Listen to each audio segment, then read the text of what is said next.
Download aplikasi Tarbiyah Sunnah di handphone Anda. Tersedia di Google Play dan App Store. Bismillahirrahmanirrahim. Assalamualaikum warahmatullahi wabarakatuh. Alhamdulillahilladzi ba'atha fil ummiyina rasulan minhum يتلو عليهم آياته ويزكيهم ويعلمهم الكتاب والحكمة وإن كانوا من قبل لفي ضلال مبين وأشهد أن لا إله إلا الله الملك الحق المبين وأشهد أن محمدا عبده ورسوله صادق الوعد الأمين wassalatu wassalamu ala ashrafil anbiya'i wal mursalin wa ala alihi wa ashabihi ajma'in wa man tabi'ahum bi ihsanin ila yaumiddin wa ba'd. Hadirin jamaah Masjid Salman Al-Farisi di Jakarta yang Allah muliakan, para pendengar radio Tarbiyah Sunnah Bandung dan beberapa radio lain yang ikut gabung, para pemirsa beberapa TV, Niaga TV dan beberapa TV lain, para netizen yang Allah muliakan. Kembali kita berjumpa untuk melanjutkan kajian kitab Fiqih Al-Asma'ul Husna. Pada pertemuan yang lalu kita sudah membahas Ar-Rahman dan Ar-Rahim. Sekarang kita masuk ke pembahasan Al-Hayyu dan Al-Qayyum. Artinya yang maha hidup dan yang maha berdiri.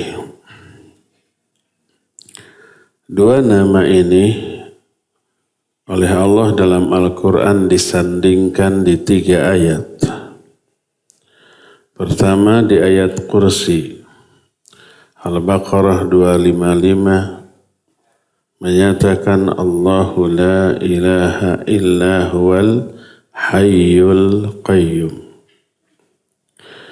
Kedua di awal surah Ali Imran, Alif Lam Mim Allahu la ilaha illa huwal hayyul qayyum.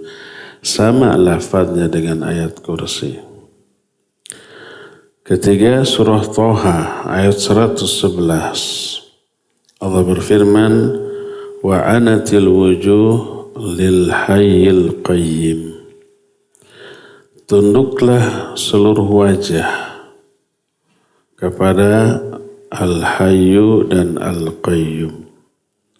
Inilah 3 ayat yang menyebut Al-Hayyu dan Al-Qayyum sebagai nama sekaligus sifat Allah dan dua-duanya disandingkan. Nama Al-Hayyu mengandung makna tetapnya sifat hayat bagi Allah Azza wa Jalla. Allah itu hidup dan kehidupannya sangat sempurna, dengan makna kehidupannya tidak diawali oleh ketiadaan dan tidak diakhiri oleh kefanaan.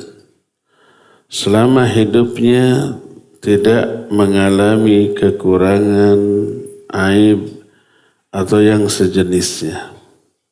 Beda dengan makhluk. Makhluk itu berawal dari ketiadaan, berakhir dengan kefanaan, terus selama hidup kita mengalami banyak kekurangan. Kita melemah, kita sakit, kita lelah, kita mengalami banyak penderitaan dan seterusnya karena tidak sempurnanya kehidupan kita. Adapun Allah kehidupannya sempurna.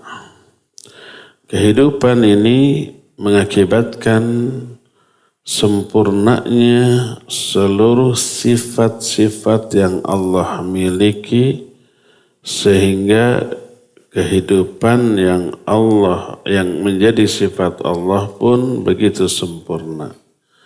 Kesempurnaan sifat hidup bagi Allah disebabkan karena sempurnanya sifat ilmu, mendengar, melihat, berkuasa, iradah, rahmah, dan sifat-sifat yang lainnya.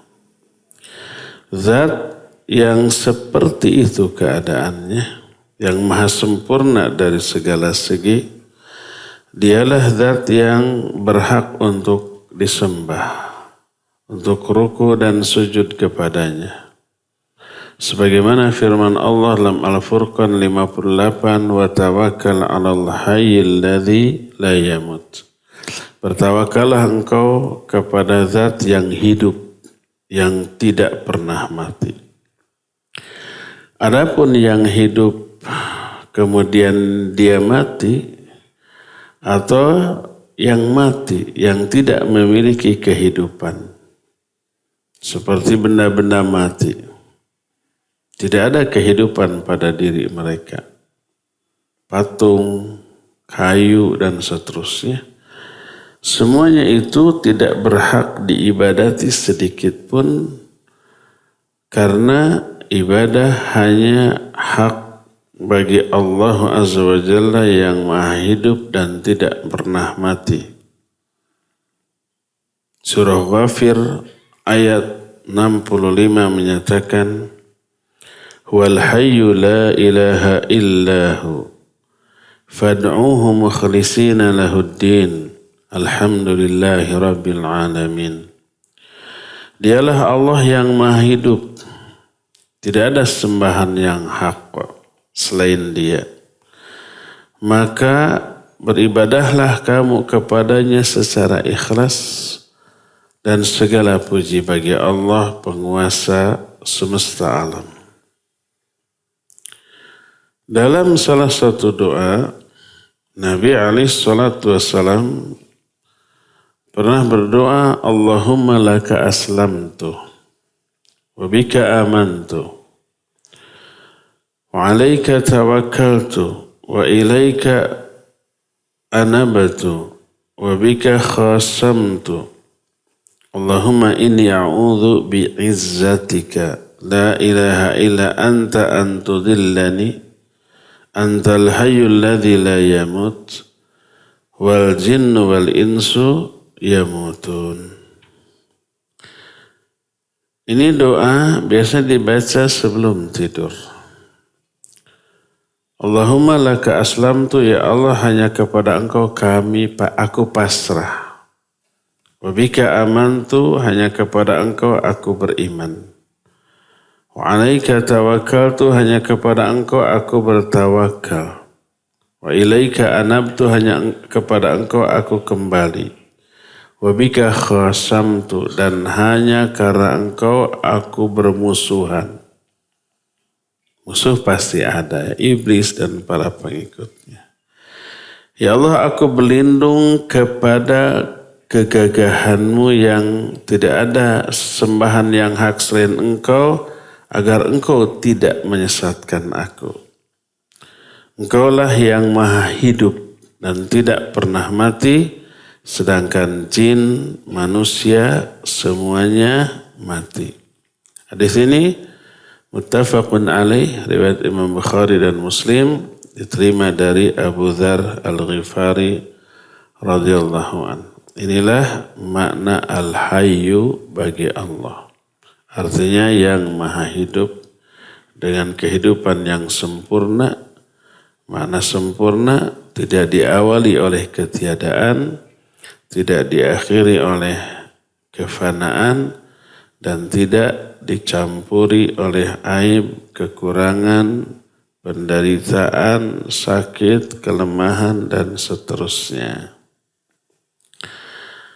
Adapun nama Al-Qayyum, secara bahasa makna Al-Qayyum berdiri sendiri. Di dalam lafaz Al-Qayyum terkandung tetapnya sifat Al-Qayyum bagi Allah. Makna Al-Qayyum hiya kaunuhu subhanah qa'iman binafsih muqiman li khalqih. Makna Al-Qayyum pertama, dia berdiri sendiri. Artinya tidak butuh bantuan, topangan, dukungan dari apapun, dari siapapun. Dan bisa membuat makhluknya berdiri. Maksud berdiri, hidup, bergerak, beraktivitas, berkemampuan. Kehidupan, kemampuan beraktivitas yang dilakukan oleh makhluk semua pemberian Allah, semua diatur, digerakkan, dan dimanage oleh Allah Azza wa Jalla. Itu makna Al-Qayyum. Maka Al-Qayyum menunjukkan kepada dua hal. Pertama, kesempurnaan sifat ghina bagi Allah. Makna ghina itu gak butuh apapun, gak butuh siapapun dari makhluknya. Dia berdiri sendiri dan tak membutuhkan apapun dari selain dirinya. Sebaliknya, selain dirinya lah yang sangat butuh bergantung kepada dia. Seluruh makhluk, malaikat, manusia, jin, hewan, binatang, seluruh alam, semuanya sangat bergantung kepada Allah dan butuh kepada Allah. Allah berfirman dalam surah Fatir ayat 15, Ya ayuhan nas, antumul fuqara'u ilallah, wallahu huwal ghaniyul hamid. Wahai manusia, kalian adalah makhluk yang sangat butuh kepada Allah. Sedangkan Allah dia ghani dan hamid. Ghani artinya tak butuh apapun, tak butuh siapapun. Dan maha hamid, maha terpuji. Dalam salah satu hadis qudsi,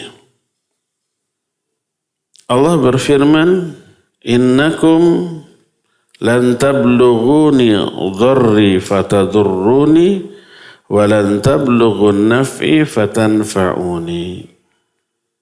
Hai manusia atau hai anak Adam, kalian tidak akan bisa menyampaikan sesuatu yang madarat lalu memadaratkan aku.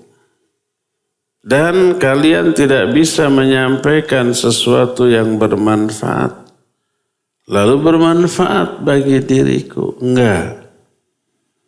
Makhluk tidak bisa memberi madarat atau manfaat kepada Allah. Karena Allah enggak butuh apapun.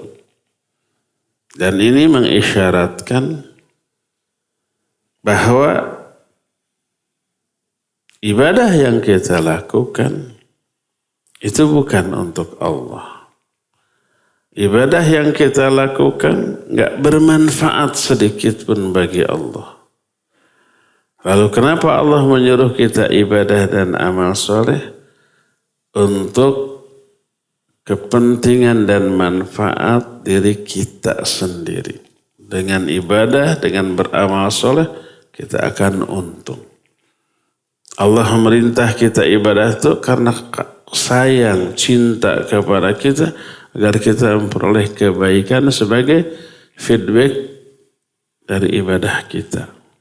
Maka dalam salah satu hadis qudsi yang lain Allah berfirman, Ya ibna Adam,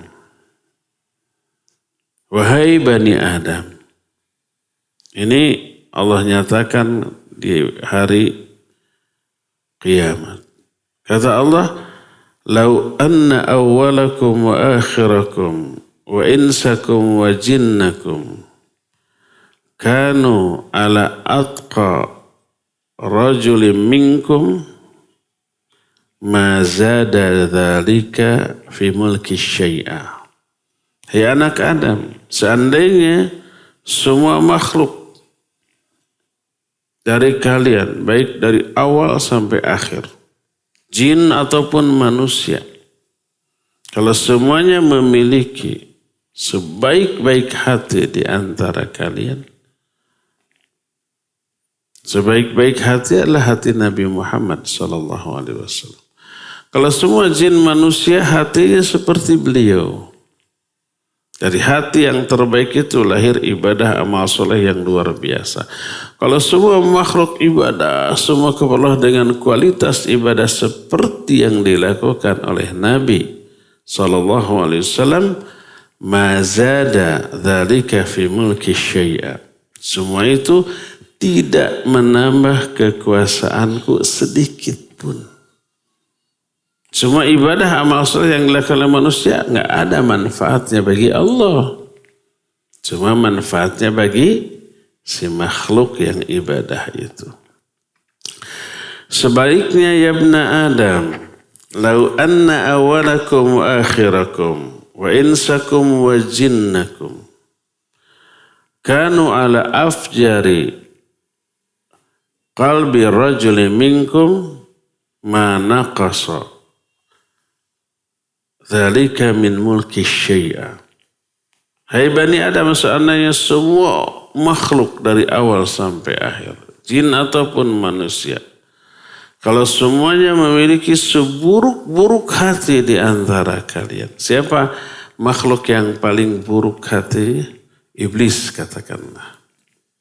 Semua makhluk jin manusia seperti iblis. Semuanya durhaka, musyrik, kufur. Semua kejelekan dilakukan. Tak ada satupun kebaikan yang dilakukan. Semua durhaka kepada Allah. Apa kata Allah? Itu tidak mengurangi kekuasaanku sedikit pun. Jadi manusia mau ibadah sehebat apapun, amal soleh sedahsyat apapun, tidak bermanfaat bagi Allah. Tapi manfaatnya bagi manusia yang melakukannya. Sebaliknya kalau seluruh makhluk durhaka, nggak madarat, nggak rugi Allah sedikit pun. Yang rugi siapa? Makhluk yang durhaka itu. Ya, ini karena kesempurnaan Allah dari aspek kehidupan. Allah itu Hayyun dan Allah Qayyum. Qayyum maknanya berdiri sendiri, dan berdiri sendiri itu mengandung makna Allah nggak butuh apapun dari makhluk. Kenapa? Karena kesempurnaan sifat ghina bagi Allah. Ghina itu nggak butuh apapun. Allahu ghaniyun anil alamin. Allah itu ghani terhadap alam. Maksud ghani nggak butuh apapun dari alam ini. Ini kandungan pertama dari sifat qayyumnya Allah. Jadi pertama qayyumnya Allah disebabkan karena sempurnanya sifat ghina. Kedua, kamalu qudratihi wa tadbirihi li hadhihi al-makhluq fa huwa al-qa'imu laha bi qudratihi subhanahu. Wa jami'ul makhluqat faqiratun ilaih la ghina laha anhu tarfata ain. Fal arash wal kursi was samawat wal ard wal jibal wal ashjar wal nas wal hayawan kulluha faqiratun ila Allah azza wa jalla. Kedua, qayyumnya Allah disebabkan karena sempurnanya kekuasaan Allah dan kemampuan mengatur seluruh makhluknya. Maka dialah yang membuat seluruh makhluknya bisa berfungsi, bergerak, beraktivitas. Karena kekuasaan Allah dan sempurnanya pengaturan Allah kepada seluruh makhluk. Maka seluruh makhluk butuh kepada Allah. Butuh untuk diatur. Jangankan itu sebagai ilustrasi. Di pabrik itu banyak apa? Mesin canggih gitu, mahal. Tapi mesin itu nggak bisa jalan sendiri. Dia butuh yang menjalankannya, butuh listrik atau aki atau apa. Itu pun nggak bisa bergerak kalau nggak ada orang yang mengoperasikannya, ya enggak? Manusia, operator yang mengoperasikannya.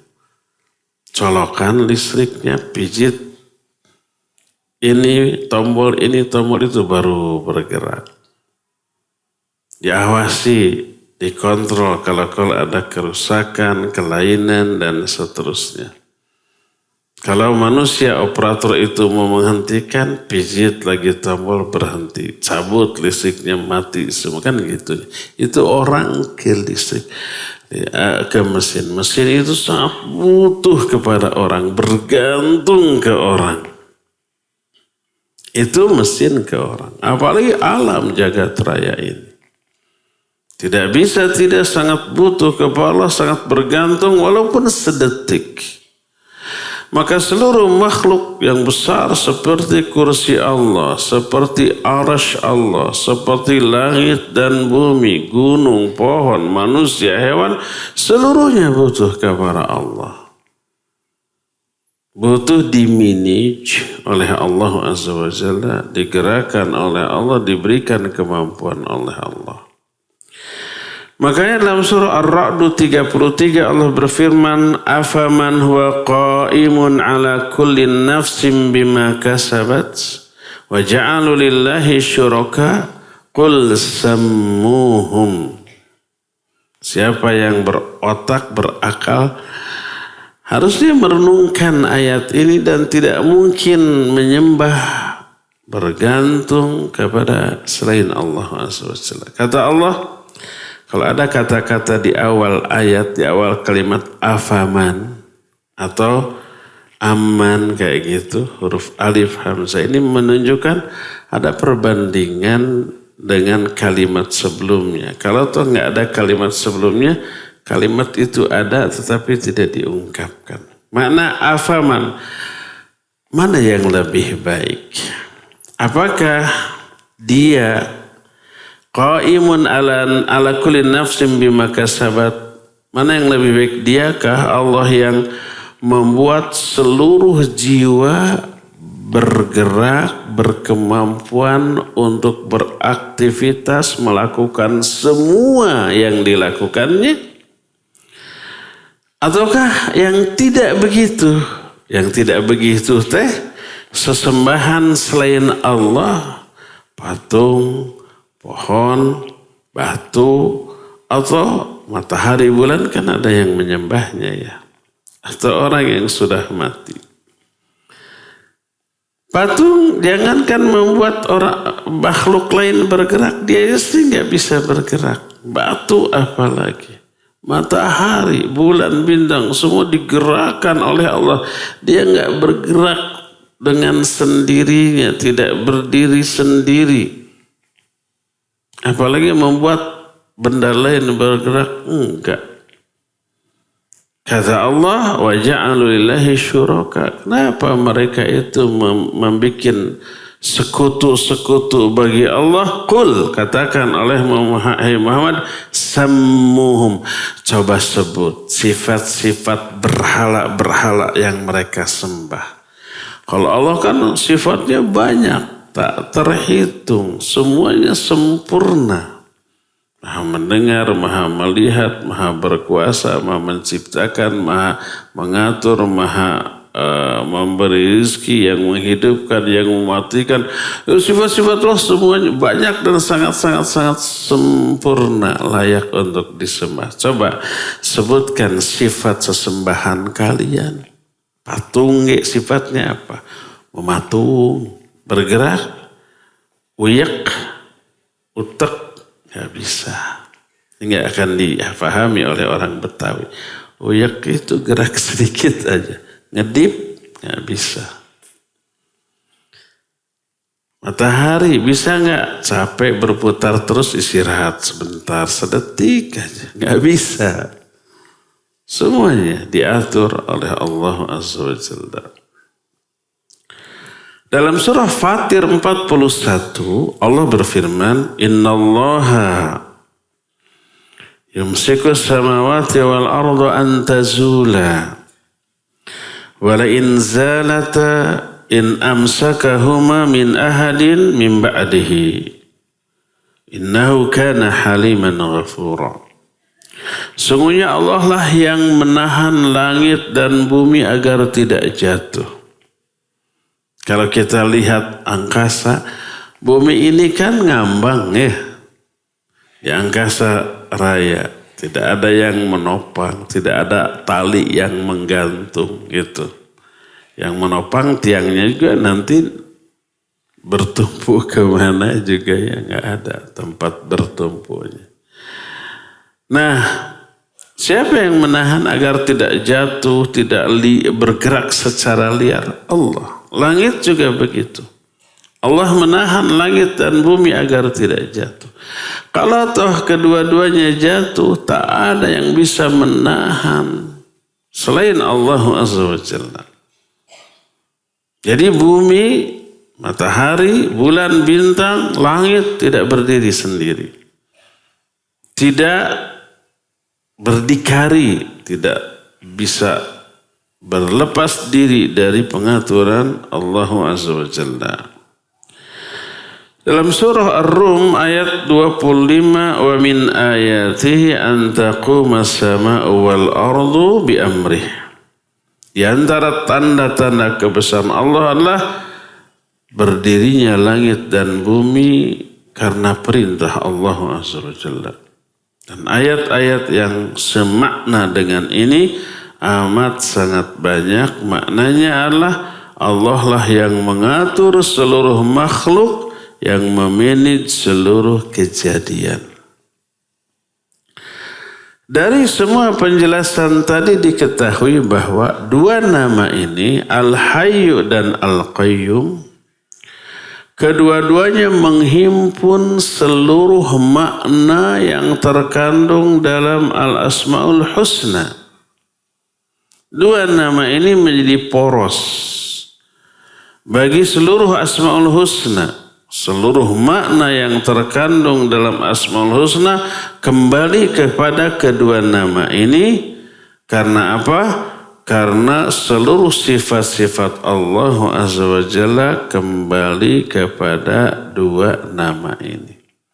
Maknanya kalau nggak ada dua nama ini, nama dan sifat lainnya percuma dan akan hilang. Kalau umpama Allah tidak hidup, berarti otomatis tidak mendengar, tidak melihat, tidak menciptakan, tidak bisa beraktivitas, kan gitunya.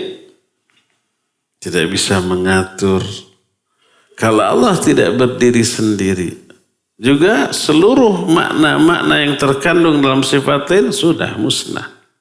Maka semua makna yang terkandung dalam Asmaul Husna yang lain kembali kepada Al-Hayyu dan Al-Qayyum. Maka berkata muallif, Al-Hayyu al-jami' li sifati dzat wal Qayyum al-jami' li sifatil af'al. Fasifatu dzatiyah kas-sam'i wal basar wal yad wal ilmi wa nahwiha raji'atun ila ismihi Al-Hayyu. وصفات الله الفعلية كالخلق والرزق والإنعام والإحياء والإمامة ونحوها راجعة إلى اسمه القيوم لأن من دلالته أنه المقيم لخلقه خلقا ورزقا وإحياء وإمامة وتدبيرا فرجعت الأسماء الحسنى كلها إلى هذين الاسمين ولذا ذهب بعض أهل العلم إلى أنهما اسم الله الأعظم الذي إذا دعي به أجاب وإذا سئل به أعطى. Lafaz atau sifat Al-Hayyu mencakup seluruh sifat-sifat dzatiyah, sedangkan Al-Qayyum mencakup sifat-sifat fi'liyah.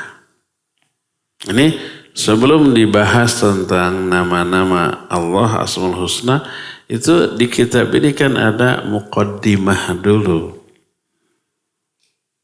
Saya tidak membahasnya di sini karena pelanjut. Katanya ini sudah dibahas oleh ustadz lain tapi baru muqaddimah. Belum masuk ke nama-nama Allah. Saya langsung masuk ke nama-nama Allah.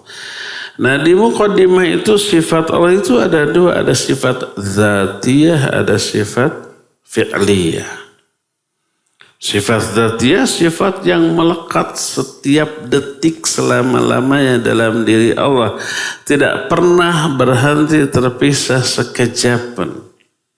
Seperti sifat-sifat dzatiyah itu mendengar, melihat gitu ya, mengetahui, tangan, mata Allah dan sesuatu. Itu sifat-sifat dzatiyah. Sebab setiap detik nggak pernah berpisah. Setiap detik Allah mendengar, melihat, mengetahui, tangannya ada, matanya dan seterusnya. Ada lagi sifat fi'liyah. Sifat fi'liyah mah tidak selama-lamanya. Kadang kalau Allah berkehendak dilakukan. Kalau tidak, tidak. Seperti apa? Seperti menciptakan. Seperti berbicara.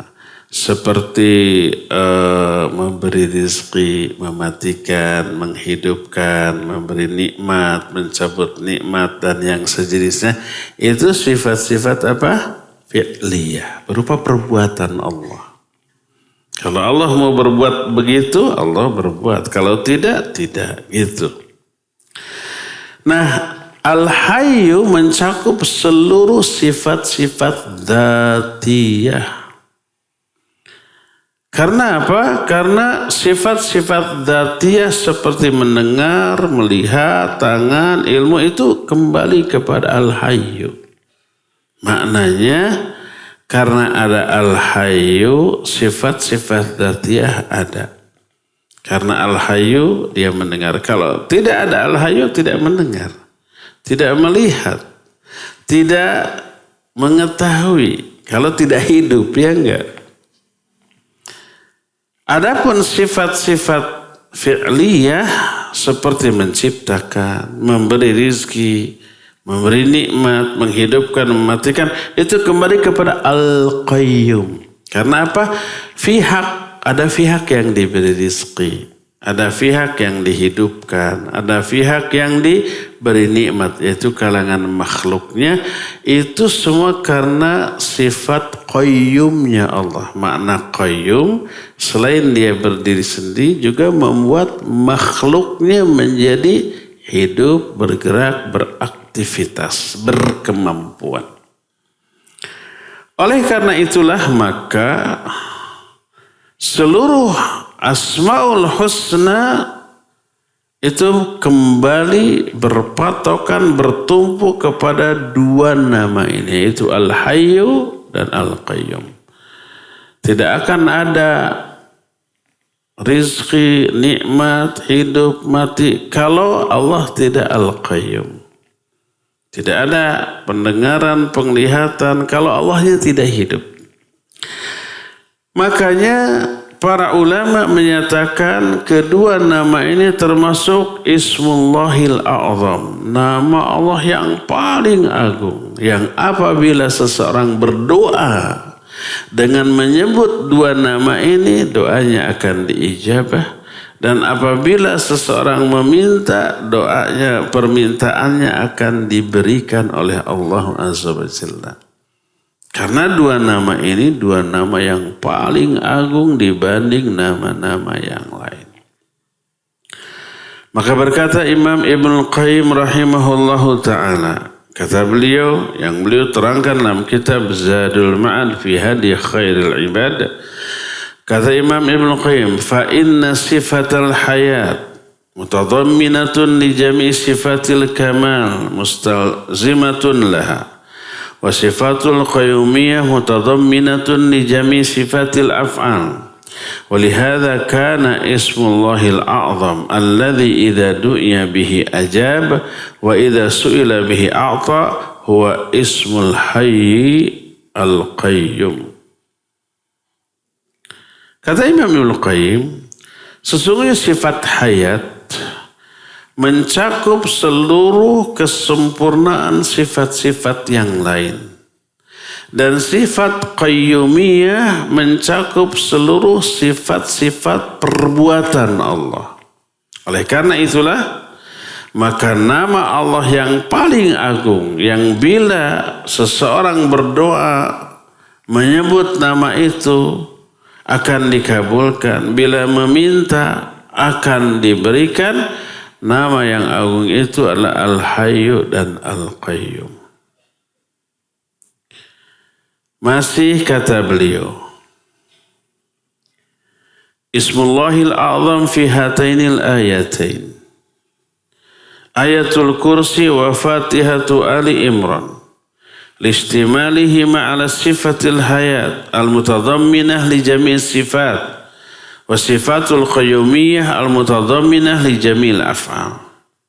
Kata Imam Ibnu Qayyim, nama Allah yang paling agung terkandung di dua ayat ini, yaitu ayat Kursi dan pembuka surah Ali Imran. Dua-duanya sama lafaznya, Allahu la ilaha illa huwal hayyul qayyum. Kenapa ini dua nama disebut nama Allah yang paling agung?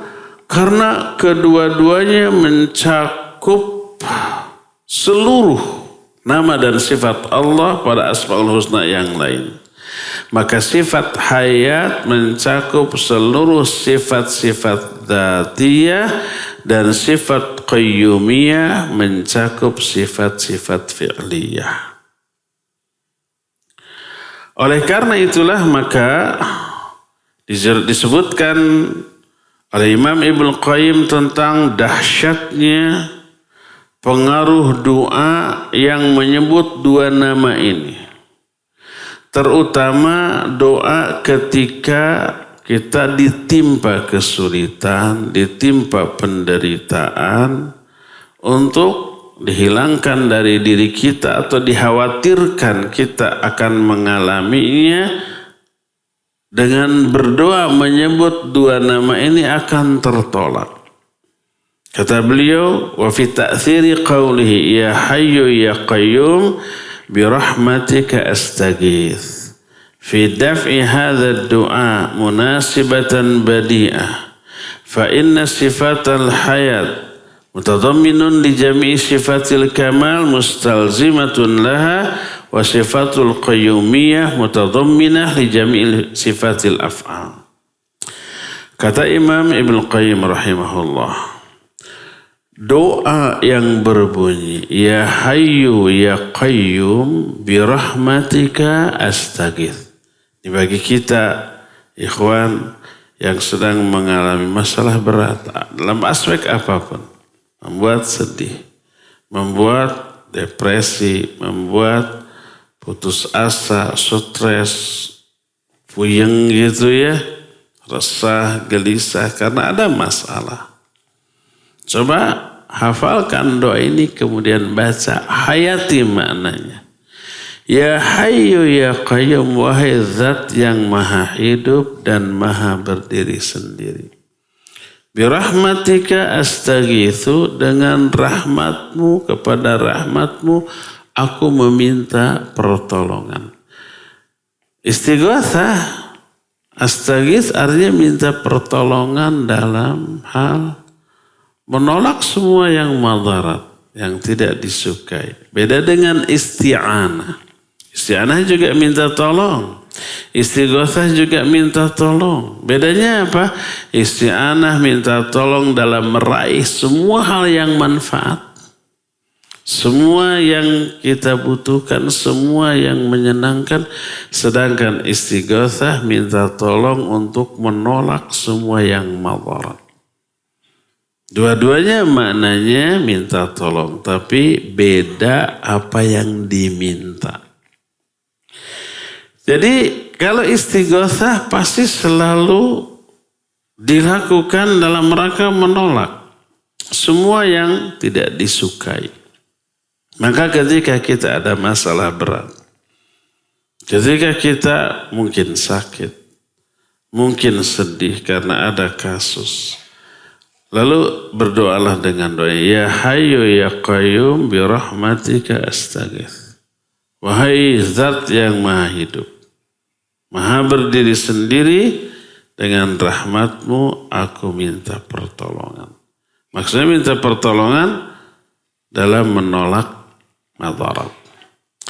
Maka kata Imam Ibnu Qayyim, doa ini sangat cocok untuk menolak seluruh hal yang madarat, yang tidak disukai.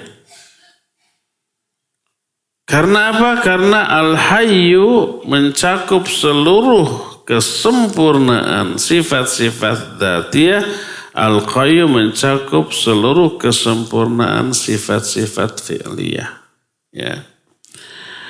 Oleh karena itulah maka nama Allah yang paling agung, yang apabila diminta dengan doa akan mengijabah, bila meminta sesuatu akan diberi. Nama yang agung itu adalah Al-Hayyu dan Al-Qayyum. Sebaliknya, kurangnya sifat hayat itu akan melahirkan madarat dengan perbuatan. Contoh umpamanya, hidup kita ini tidak sempurna. Kalau kita melakukan perbuatan apapun, aktivitas apapun, ada madarat yang muncul. Apa madaratnya? Lelah, capek, sakit, atau yang sejenisnya. Tubuh melemah. Itu madarat yang lahir dari apa? Dari aktivitas, dari perbuatan, dari amalan yang kita lakukan. Itu terjadi pada makhluk. Tapi tidak terjadi pada Allah karena sifat qayyumnya Allah Azza wa Jalla. Dan sifat qayyumnya menopang kesempurnaan sifat hayat bagi Allah Azza wa Jalla. Maka kehidupan yang mutlak sempurna adalah kehidupan yang mau tidak mau ditopang oleh sifat-sifat kesempurnaan, dan sifat qayyum menyebabkan dia harus mampu melakukan apapun yang dia mau. Oleh karena itu kenapa kita tawassul kepada dua nama Al-Hayyu dan Al-Qayyum? Karena makna yang terkandung dalam Al-Hayyu dan Al-Qayyum mencakup makna mengatur seluruh kejadian peristiwa yang dialami oleh makhluk. Termasuk kita nggak dapat madarat, Allah yang kasih. Kita sakit, kita sedih, kita resah, gelisah, depresi, Allah yang kasih. Siapa yang bisa mencabutnya lagi? Allah juga. Nah, mengatur, memberi madarat atau mencabut madarat itu salah satu kandungan sifat dari Al-Qayyum. Maka minta kepada Allah dengan menyebut nama ini. Ya Hayyu ya Qayyum birahmatika astaghits.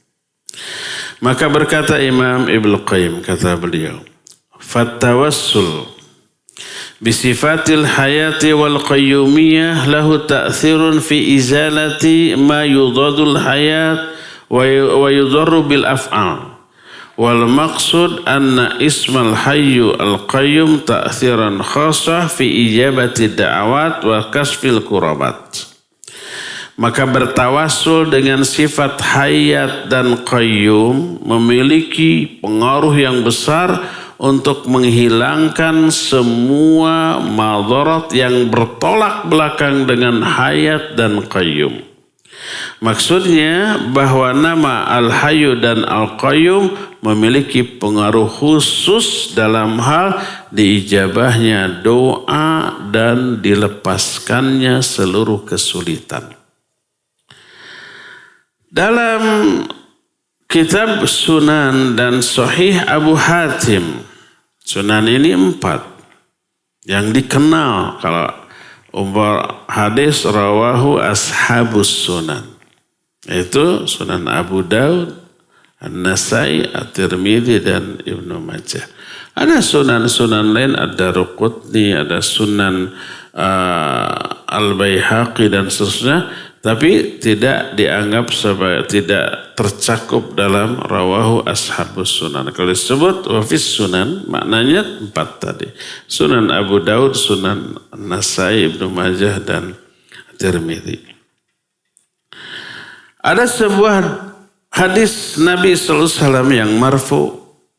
Beliau bersabda, Ismullahil a'zam fi hatainil ayatain. Wa ilahukum ilahu wahid. La ilaha illa huwa rahmanur rahim. Wa fatihatu surah Ali Imran.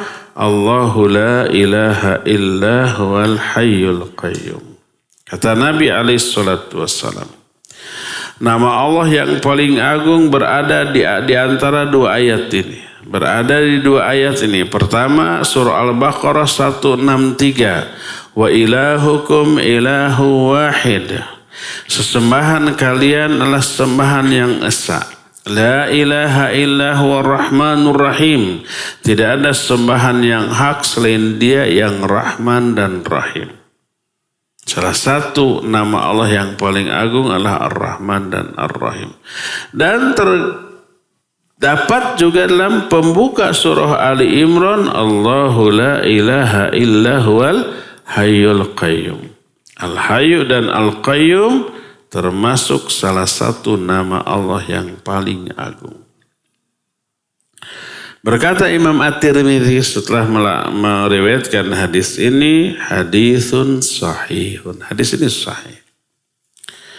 Dalam kitab Sunan dan Sahih Ibnu Hibban, hadis dari Anas. Kata Anas, anna rajulan da'a faqala Allahumma inni as'aluka bi anna lakal hamdu la ilaha illa antal mannan badi'us samawati wal ard ya dzal jalali wal ikram ya hayyu ya qayyum. Ada seorang berdoa. Doanya terdengar oleh Nabi dan para sahabat. Termasuk Anas mendengar, makanya memberitakan kejadian ini kepada kita. Ada orang berdoa, isi doanya, Allahumma ya Allah, ini as'aluka, aku meminta kepadamu, bi anna lakal hamdu, karena bagimulah segala puji. La ilaha illa antal mannan, tidak ada sembahan yang hak kecuali engkau yang mannan. Mannan itu maha pemberi segala karunia. Badi'as samawati wal ard, pencipta langit dan bumi.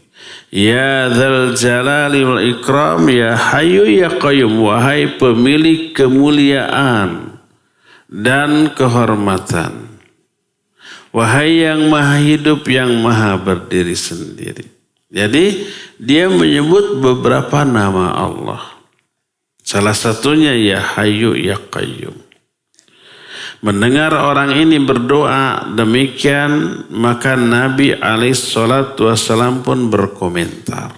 Kata beliau, laqad da'allaha biismihil a'zam alladhi idza du'iya bihi ajab wa idza su'ila bihi a'ta. Orang ini telah berdoa kepada Allah dengan menyebut nama Allah yang paling agung, yang bila Allah diminta dengan menyebut nama ini akan mengijabah doanya, dan apabila diminta dengan satu permintaan akan diberikan permintaannya.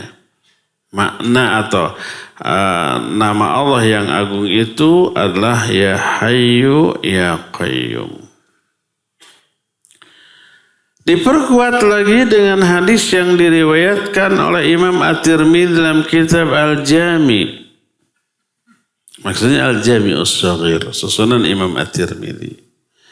Dari Anas bin Malik radhiyallahu an, kana Nabi alaihi salatu wasallam idza karabahu amrun Qala ya hayyu ya qayyum bi rahmatika astaghits.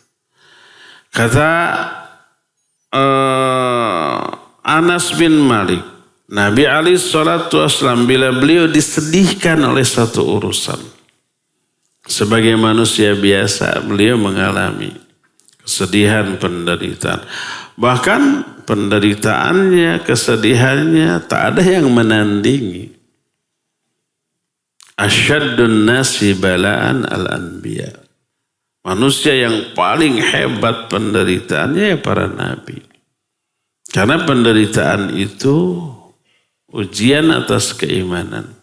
Ujian disesuaikan dengan kadar iman. Iman makin hebat ujian. Yubtala ar-rajulu ala hasbi dini fa in kana fi dinihi salabah zida lahu fil bala. Seseorang itu akan diuji berdasarkan kadar iman. Makin hebat iman, makin hebat ujian. Makanya kalau ada di antara ikhwan dan akhwat seneng terus kayaknya nggak pernah ada masalah, coba pertanyakan ada iman nggak di hati itu. Karena kalau ada iman pasti di apa? Diuji. Sama dengan orang saya nggak pernah dapat ulangan, nggak pernah dapat ujian. Oh pantas nggak sekolah, dia pengangguran gitu ya. Kalau yang sekolah selain menerima pelajaran pasti ada ulangan, ada ujian. Ya.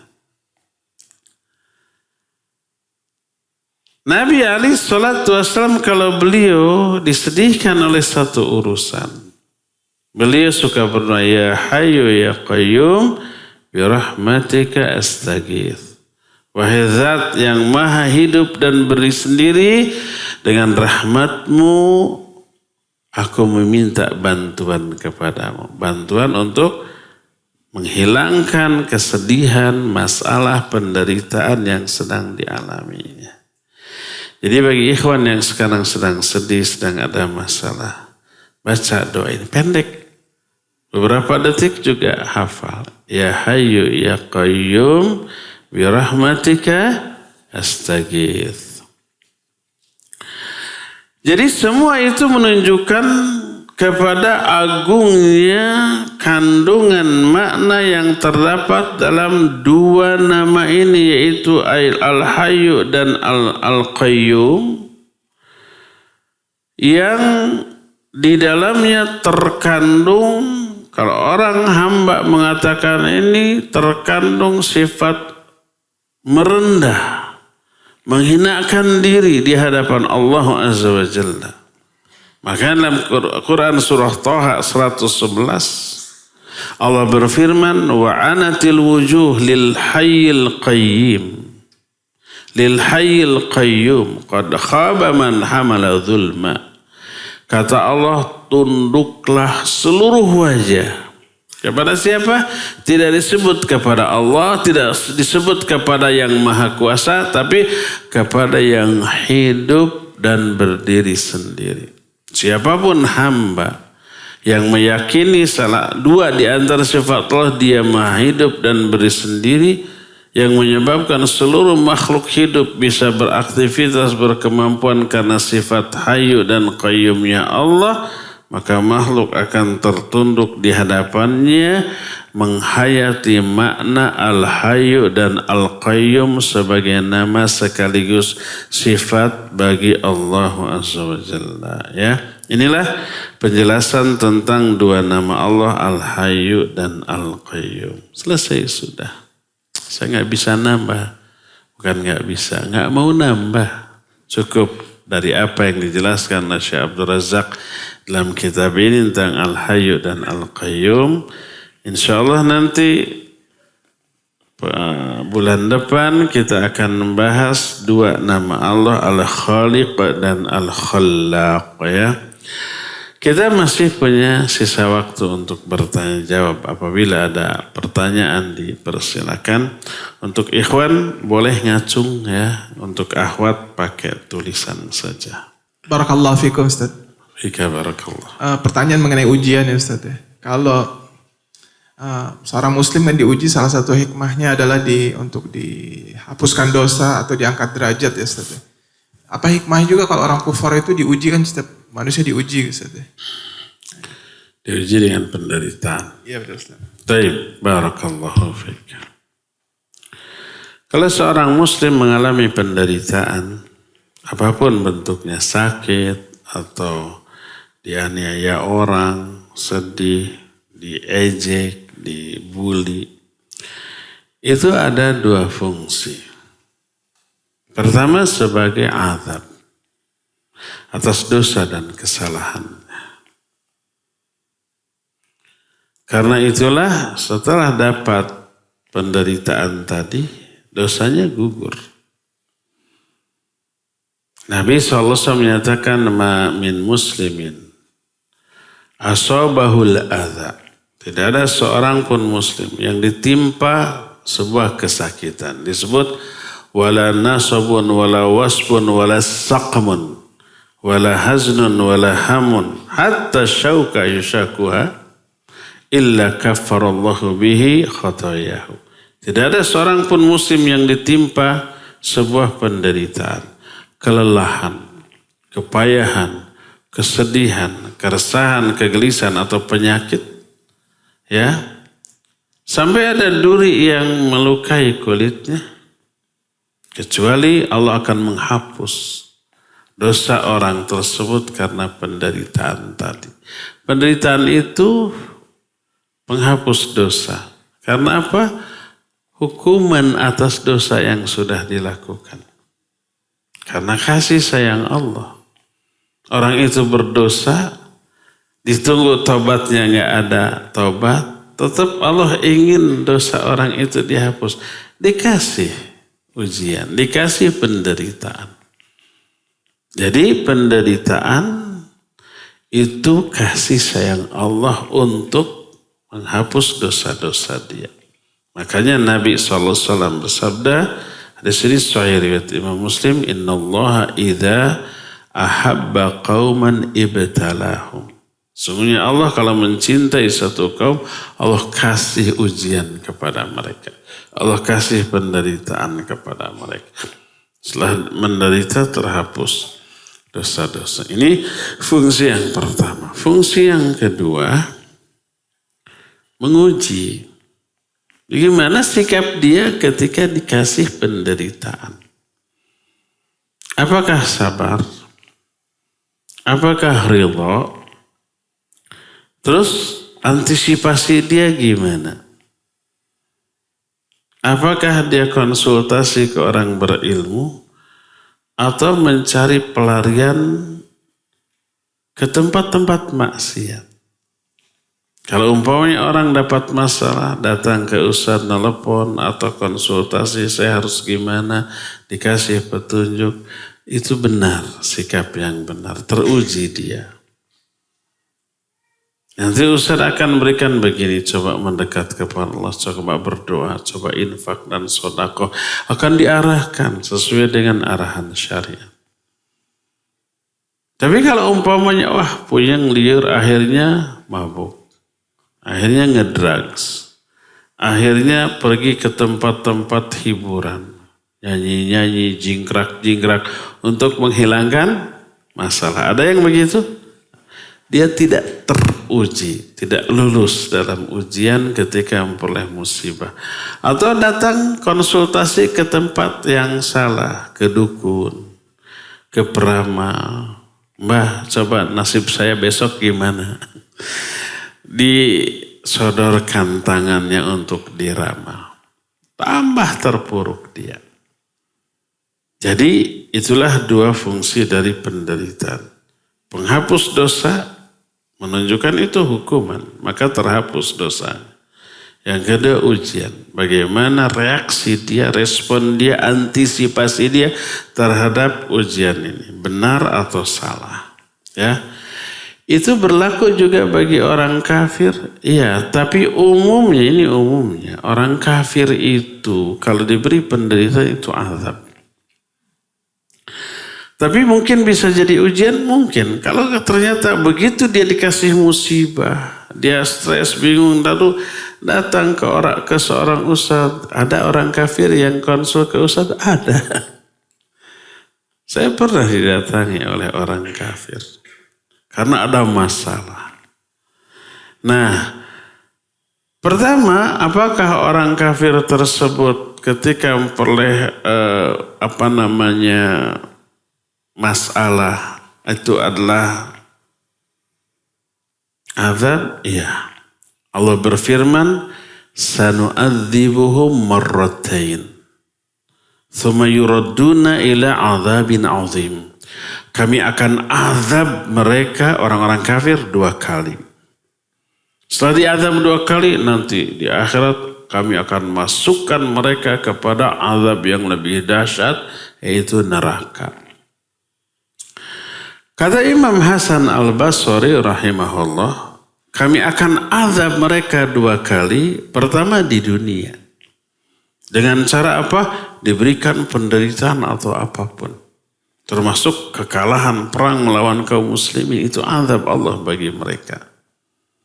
Kedua, azab kedua di alam kubur. Diazab lagi.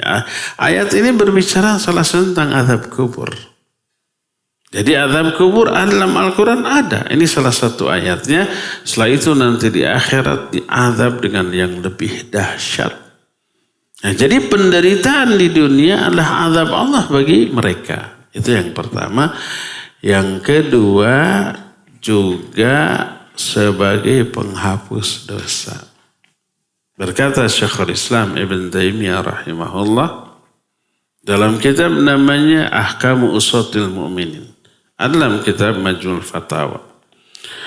Kata beliau, seluruh penderitaan yang dialami oleh muslim atau kafir, baik di dunia ataupun ketika sakaratul maut atau azab kubur ataupun penderitaan pada hari kiamat nanti di alam mahsyar, itu menderita kan, itu mengurangi dosa, mengurangi hukuman.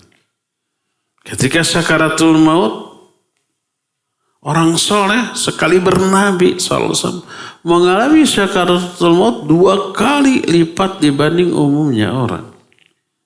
Untuk apa? Mengurangi dosa atau mengangkat derajat. Kalau orang itu nggak punya dosa, penderitaan ketika sakaratul maut meningkatkan derajat. Contoh bayi yang sebelum mati ada yang mengalami sakit. Ada bayi yang matinya nggak ada penderitaan dulu, ada yang sakit dulu, nangis, siang malam nangis. Setelah 3 hari tak mati. Kelihatan menderita. Bagi yang tidak punya dosa, penderitaannya mengangkat derajat di akhirat.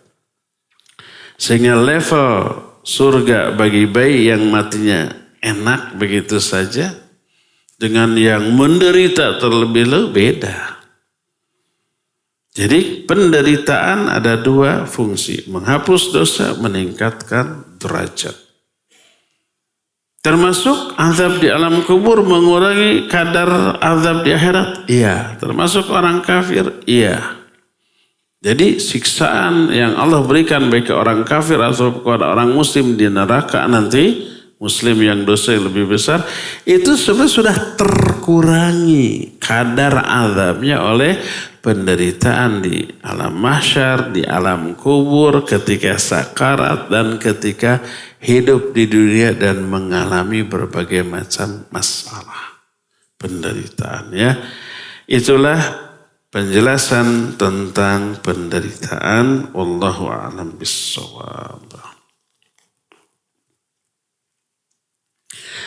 Bagaimana cara menghilangkan was-was di dalam hati? Was-was adalah bisikan setan. Ini kata Imam Al-Qurtubi. Yang isi bisikannya langsung muncul dalam hati tanpa terdengar suara apapun di telinga. Ujuk-ujuk muncul aja. Kalau was-was itu datang, pertama ta'awudz kepada Allah SWT. Kemudian yang kedua, palingkan pikiran kita kepada urusan lain. Dan ketika ta'awudznya hayati. Bisa berkata, a'udzubillahi minasyaitonirrajim. Bisa baca ayat Rabbi a'udzubika min hamazatis syayatin. Wa a'udzubika Rabbi ayyahdurun. Ya Allah, aku berlindung kepada Engkau dari hasutan, tiupan atau godaan setan, dan aku berlindung kepada Engkau dari kehadiran mereka di sekitar aku. Karena itu dari setan. Kalau itu was-was datang ketika kita sholat, ta'awudz, kemudian meludah atau meniup ke kiri 3 kali. Seorang sahabat berkata, ya Rasulullah, inna syaitan yahulu baini wa baini sholati. Wahai Rasulullah, setan itu selalu mengganggu antara sholat aku dan sholatku. Apa kata Rasulullah SAW? Dzaka syaitan yuqalu lahu khinzib. Fa idza ahsastahu fata'awwadz billah. Itu setan yang disebut dengan khinzib. Khinzib adalah setan yang suka mengaum dalam sholat. Hati-hati, ini jangan pakai nama anak. Keren bahasa Arab, khinzib. Jangan, itu nama setan. Apabila kamu mengalaminya, ta'awudlah kamu 3 kali. Ta'awudlah kamu kemudian meniup atau meludah ke kiri 3 kali. Kalau di zaman Nabi SAW, baik masjid ataupun rumah kan tidak berkarpetnya, tidak berlantai, tapi tanah. Maka meludah nggak masalah. Jangan amalkan ini di masjid. Berantem sama marbot. Lagi sholat. Dan setiap sholat pasti was-was, ya nggak? Selalu meludah. Jadi pas marbot bersih, aduh ini ada ludah. Dilihat di CCTV, oh si anu. Berantem. Meniup saja sudah ya. Wallahu a'lam. Bagaimana cara memperbaharui tobat? Lakukan seperti tobat pertama. Penuhi 7 syarat tobat.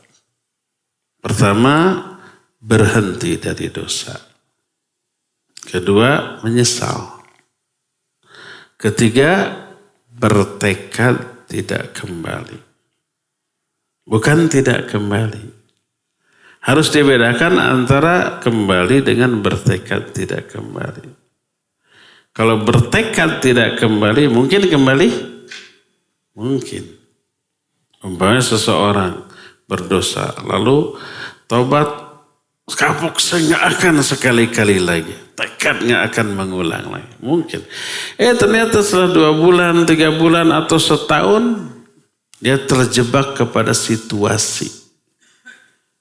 Imannya sedang rendah, menurun, godaan gede, tanpa direncanakan, tanpa di-planning, terjerumus lagi ke dalam dosa yang sama. Mungkin? Mungkin. Kata Syekh Al-Utsaimin rahimahullah, dia wajib tobat lagi tanpa merusak tobatnya yang dulu. Tobatnya yang dulu sah, dapat pahala, menghapus dosa. Ini dosa yang baru yang wajib ditobati lagi. Karena dulu syarat untuk tobat nasuha sudah terpenuhi, yaitu salah satunya bertekad tidak kembali. Adapun ini kembali tidak direncanakan. Terjebak saja dalam situasi yang menyebabkan dia terjerumus lagi. Ya. Jadi pertama berhenti, kedua menyesal, ketiga bertekad tidak kembali, keempat kalau itu berkaitan dengan hak orang lain, kembalikan. Kalau nyolong, kembalikan barangnya. Kalau sudah nggak ada, ganti dengan yang baru. Walaupun tobat, tapi tetap barangnya tidak dikembalikan, nggak akan dihapus. Ya. Kelimanya, cepat lakukan sebelum nyawa di tenggorokan, sebelum sakarat. Keenamnya, lakukan sebelum matahari terbit dari barat. Saya tadi tidak memperhatikan. Matahari tadi terbit dari mana? Timur ya, berarti masih terbuka. Yakin dari timur? Ada yang lihat? Saya nggak lihat. Dan yang terakhir, ikhlas. Tobatnya karena Allah, bukan karena dunia. Saya penjudi, saya mau berhenti judi lah. Asal disuplai sebulan 10 juta. Kalau enggak saya tetap judi. Akhirnya disuplai agar berhenti. Itu bukan karena Allah, itu karena dunia. Ya. Nah, jadi kalau umpah kita sudah tobat begitu, maka sah tobatnya menghapus dosa, dapat pahala. Setelah berlalu berapa bulan tanpa direncanakan, terjerumus lagi, tobat lagi seperti semula. Ya.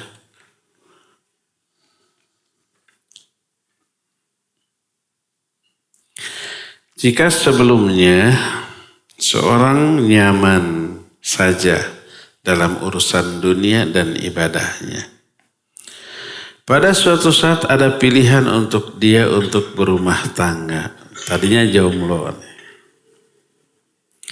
Dan selama prosesnya malah dia merasa ketidaktenangan. Baik dalam dunia ataupun ibadahnya. Apa yang sebaiknya dilakukan, Ustaz? Tidak tenangnya gimana? Ingat terus ke si dia gitu. Selama proses, berarti sudah proses ta'aruf gitu. Iya, lakukan ta'aruf sesuai dengan kebutuhan. Jangan lebih. Umpamanya data yang kita butuhkan dari dia apa? Tanya. Umur, pekerjaan, pendidikan, hobi, makanan yang disukai dan tak disukai gitu. Perlu nanti untuk menyesuaikan diri setelah rumah tangga.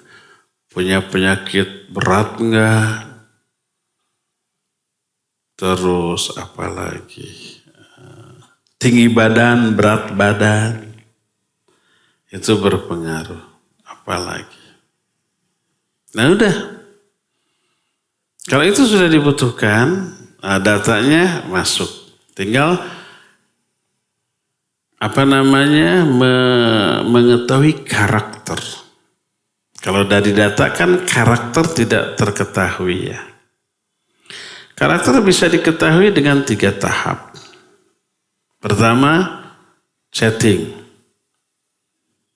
Dan membicarakan perkara-perkara yang normal, yang wajar. Boleh? Boleh. Jangankan chatting.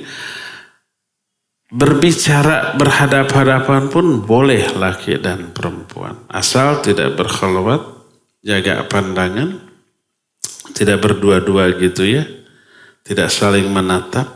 Karena itu dialami oleh Nabi dan para sahabiah wanita. Para sahabiah wanita datang bertanya, dijawab. Para sahabat Nabi SAW bertanya kepada para istri Nabi, dijawab. Boleh berbicara? Boleh. Lewat telepon? Boleh. Asal suaranya wajar, tidak genit. Dan isinya juga normal. Ya. Kata Allah Azza wa Jalla, وَلَا تَخْضَعْنَا بِالْقَوْلِ فَيَطْمَعَ الَّذِي فِي قَلْبِهِ مَرَضٌ وَقُلْنَا قَوْلًا مَعْرُوفًا. Janganlah engkau para wanita menggenit-genitkan suaramu. Sehingga laki-laki yang dalam hatinya ada penyakit merasa terpesona. Katakan olehmu perkataan yang ma'ruf, yang baik kepada laki-laki. Boleh. Apalagi hanya chatting. Selama isinya normal, wajar. Nanti dari cara dia mengungkapkan, merespon, itu sudah tergambar karakter. Itu pertama. Sudah, ini sifatnya begini. Ya, ada sifatnya yang posesif, curigaan, cemburuan. Itu bisa terlihat. Kedua, telepon. Boleh telepon. Karena hanya suara kan. Ya. Di telepon ungkapan lisan bisa mengungkap beberapa karakter yang tidak terungkap melalui chatting. Oh ini kalau telepon sering keluh kesah, sering mengeluh, sering curhat. Karakternya sudah kelihatan. Apakah dia tegar atau tidak, sabar atau tidak, lebay atau tidak. Dan seterusnya ya. Nah, sudah sekebutuhannya jangan dulu libatkan perasaan. Kalau sudah melibatkan perasaan, tersiksa dia. Ada kangen, ada ingin ketemu, ada ingin mendengar suaranya, ada macam-macam, baru tersiksa mengganggu ibadahnya. Nanti dalam sholat terbayang-bayang.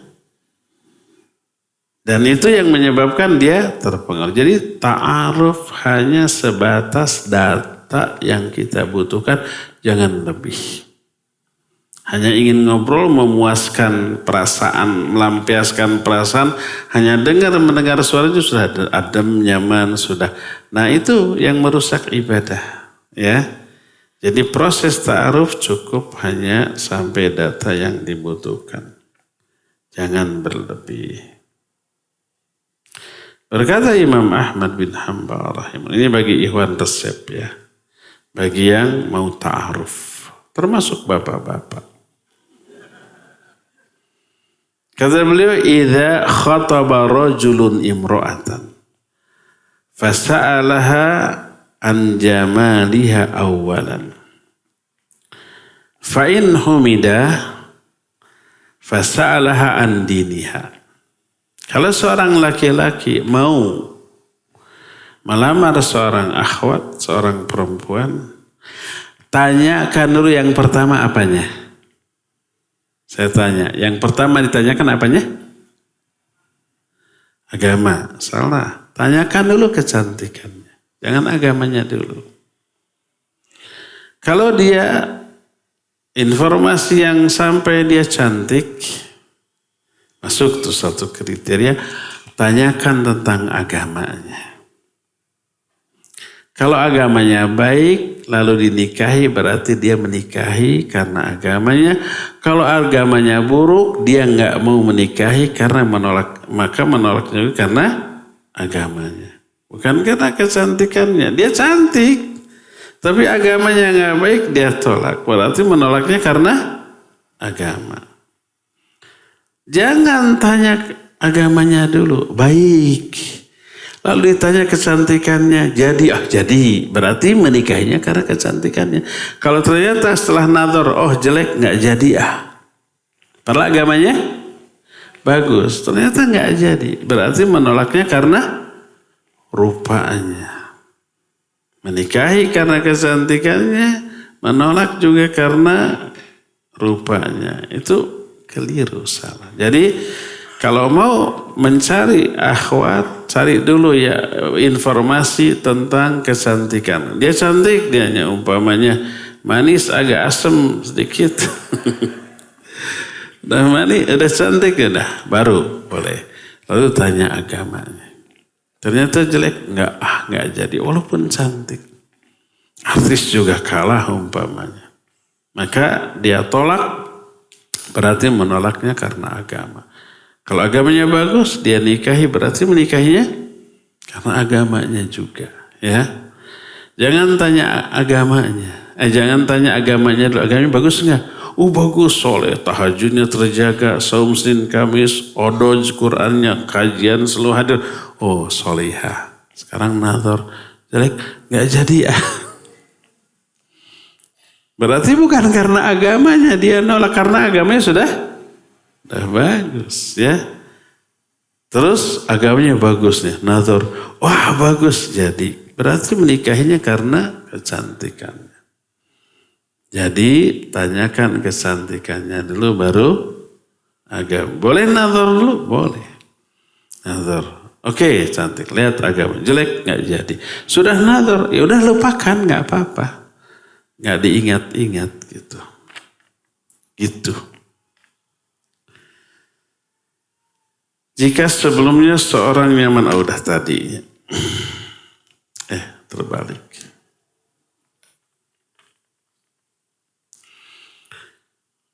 Ana dan istri tinggal di Jakarta.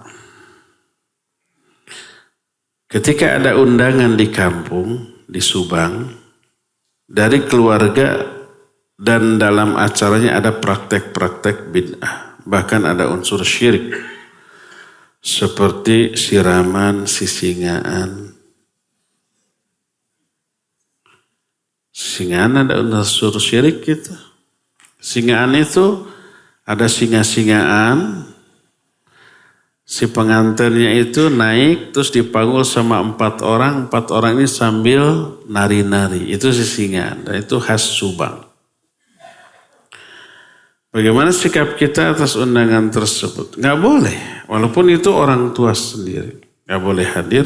Hadirlah di luar acara itu. Yang penting kan kehadirannya ya.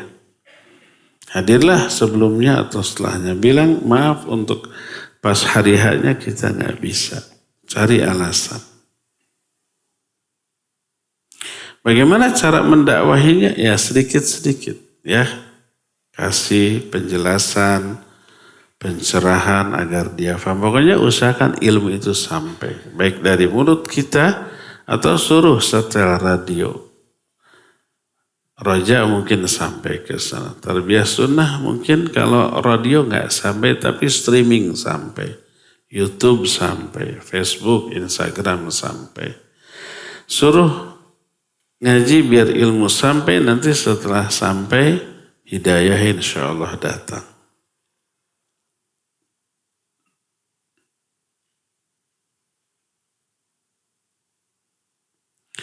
Al-Hayyu bisa dikaitkan tauhid al-uluhiyah. Al-Qayyum bisa dikaitkan dengan tauhid ar-rububiyah. Apakah hal ini bisa dibenarkan? Tidak sepenuhnya benar, tidak sepenuhnya salah. Setengah-setengah lah. Karena ada makna yang terkandung dalam tauhid al-uluhiyah yang tidak tercakup dalam al-Hayyu. Ada hal lain yang terkandung dalam al-uluhiyah ya. Sebab apa? Orang musyrik meyakini Allah hidup, tapi tidak menyembahnya.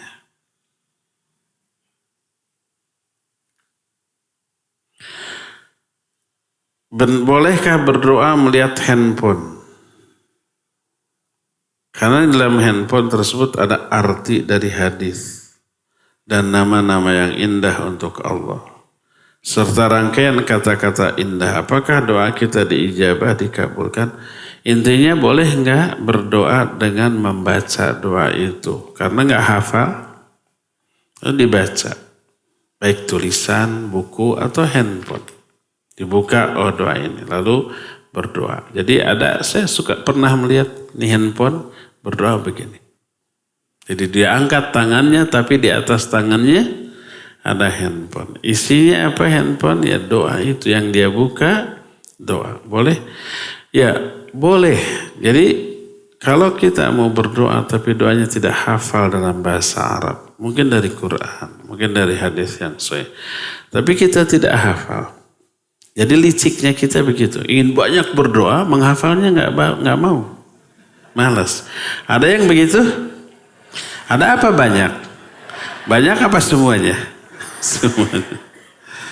Sementara boleh dia ya. Umpamanya umroh atau haji. Ketika sa'i kita ada doa di Safa dan di Marwah. Ada zikir dulu, lalu doa. Zikir lagi, doa lagi, zikir lagi. 3 zikir mengapit 2 doa. Zikirnya Allahu Akbar, Allahu Akbar, Allahu Akbar dan seterusnya. Lalu angkat tangan berdoa. Di Safa, di Marwah. Berapa kali? 14 kali kita berdoa. Di Safa 7 kali, di Marwah 7 kali. Kadang orang baru doa pertamanya udah habis. Hafalan doa yang dia miliki habis. Nanti ke Marwah doa apa lagi ya? Bingung dia ya enggak? Maka boleh membawa catatan. Termasuk buku kumpulan doa. Buka ini yang ingin kita baca doanya, baca. Dengan penghayatan. Baik itu buku, kertas atau handphone boleh ya.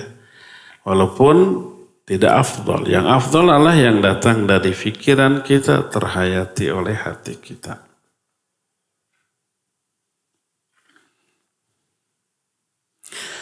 Ketika membesuk saudara yang sakit, yang diketahui beliau tidak sholat karena berfaham liberal. Apakah tetap mendoakan la ba'sa tahurun insyaallah atau Allahu yahdik atau dua-duanya. Karena beliau dengan bangganya berkata, sakitku sebagai penggugur dosa. Mendengar beliau berkata ini, asa hayang neke. Orang Sunda. Tahu asa hayang neke? Ingin ngegetok gitu. Kenapa kalau dia ngomongnya benar, asa hayang neke? Kan omongan dia, sakitnya itu penggugur dosa, itu betul. Walaupun orang kafir dengan sakit, sebagian dosanya gugur. Apalagi muslim, walaupun ada penyimpangan dari pola fikirnya gitu. Ya, sakitnya penggugur dosa. Kenapa harus diteke? Kalau mau diteke itu karena faham liberalnya. Nah itu tadi. Jadi perkataan asah yang neke itu begitu dari di sini nih. Umpamanya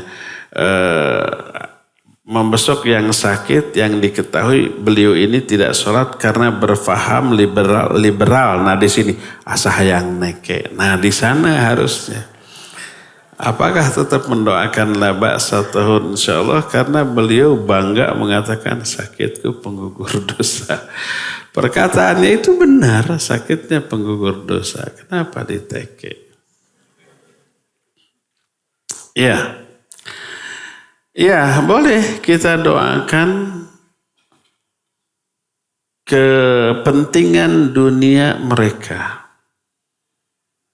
yang diharapkan ini menjadi apa? Menjadi wasilah untuk turunnya hidayah.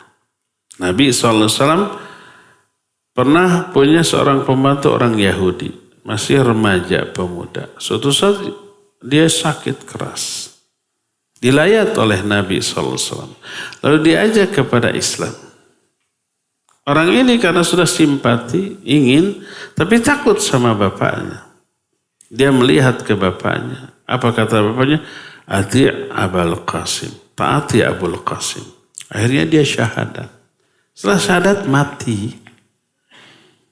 Langsung gak pernah beramal apapun dulu. Apa kata Nabi SAW? Nahnu ahaqqu bihi min abihi. Kita yang lebih berhak mengurus jenazah orang ini dibanding bapaknya. Diurus, disolat, dimandikan dan disolatkan. Jadi boleh nggak melayat orang yang sakit? Boleh. Walaupun yang sakit itu kafir. Ya boleh. Ya. Ajak Islam dakwahi. Terakhir. Semenit lagi. Doa ibu luar biasa dan pasti diijabah oleh Allah. Kalau pasti tidak ya. Tapi kemungkinan besar ya. Namun apabila ibu tersebut seorang pendosa, apakah doanya masih dikabulkan oleh Allah? Dikabul tidaknya doa bukan karena dia orang soleh atau orang durhaka. Orang soleh sekalipun belum tentu dikabul doanya. Bahkan Nabi SAW ada doa beliau yang ditolak ada. Ketika beliau habis perang Uhud, sampai giginya retak 4, berdarah-darah. Beliau tahu 4 orang yang menyakitinya di perang Uhud. Dalam keadaan luka berdarah, beliau sholat. Di dalam sholatnya beliau mendoakan Allahumma alaika bil fulan, Allahumma al'anhum. Ya Allah, celakai itu si fulan. Disebut namanya. Bayangkan beliau dizalimi, berdoanya dalam sholat. Allah langsung menegur, ya laisa laka minal amri syai'un. Gak ada urusanmu sedikit pun dalam urusan ini. Nabi SAW mendoakan laknat dan kecelakaan. Apa yang terjadi? 4 orang yang namanya disebut itu dapat hidayah dan masuk Islam dan bagus keislamannya. Itu doa Nabi SAW. Sebagai orang yang sedang terzalimi, doanya di dalam sholat ditolak. Nah, sebaliknya ada orang musyrik berdoa kepada Allah dijabah. Dan itu diterangkan oleh Al-Quran dalam beberapa ayat. Wa idza ghasyiyahum maujun fi dhulal da'awullaha kadzulal. Wa idza ghasyiyahum maujun kadzulali da'awullaha mukhlishina lahuddin. Falamma najjahum ilal barri faminhum muqtasid. Ketika mereka diombang-ambingkan oleh gelombang di lautan, nyawanya terancam. Da'awullaha mukhlishina lahuddin. Maka mereka berdoa kepada Allah secara ikhlas.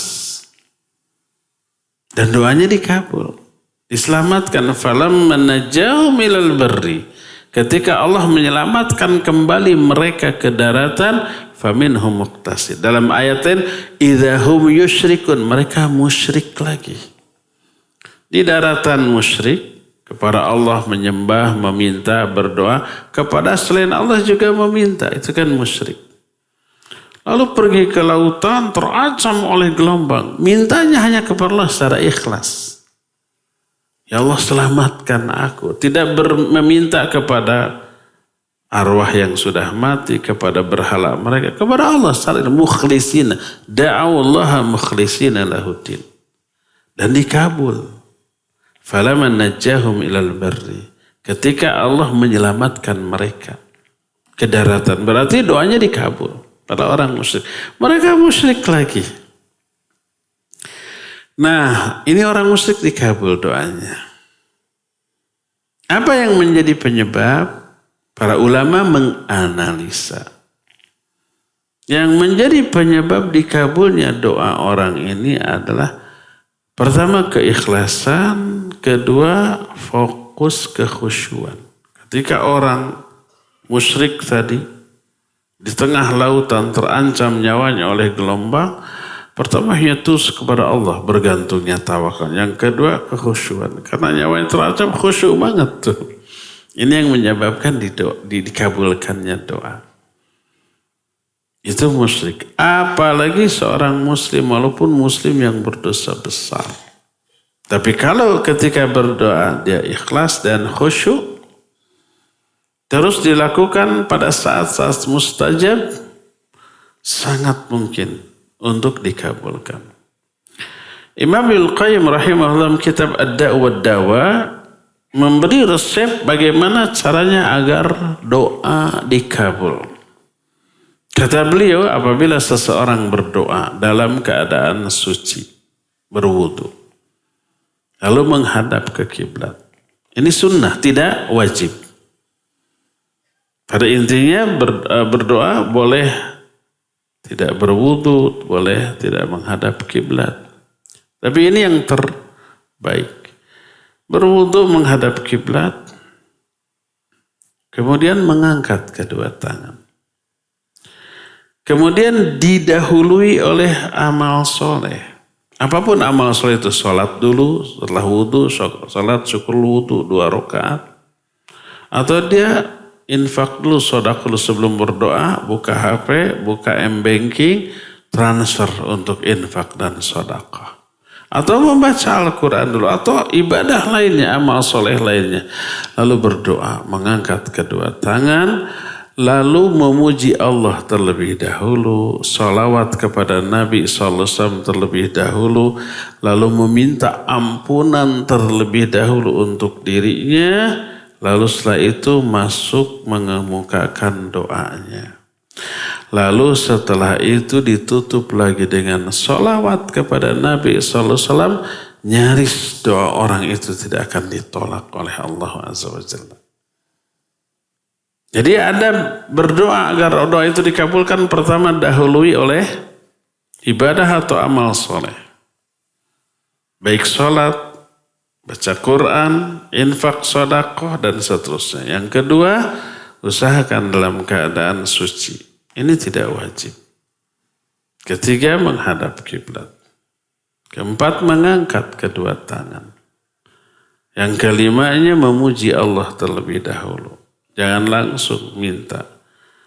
Keenamnya bersolawat kepada Nabi SAW. Ya. Nah, setelah itu baru mengajukan permintaan.